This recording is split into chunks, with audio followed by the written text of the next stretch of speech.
Hello traders, FX Pip Collector here. Today is Monday, March 18th, and this is my recap of the top viewed videos of the day. And gold versus the dollar came in number 3 today, so I'm going to do a quick recap. If you'd like to see my full top down analysis on gold, make sure you check out the video linked at the end of this video over here.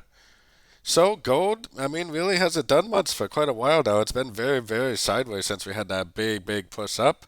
Look at it on the much higher time frames. This still looks like it needs to make at least a 4 and a 5. I still think it is going to go up, but we do have a lower high, lower high. If this right here, especially if you get like a double top and then an impulsive move down, lower high, I would definitely continue to look for shorts at this point. Cautiously, I say cautiously because the higher time frames to me look like they are in a wave 3 of 3, and if that is the case, it could really just keep on trending up at any time. Most likely it's still going to happen at a fib level, and I still think it should go down to 38% before it does go up.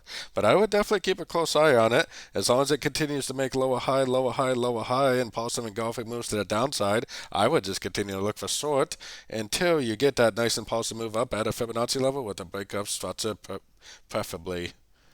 So don't forget to join my free Discord channel, which is linked in the card up above, and don't forget to check out my new website linked down here in the corner.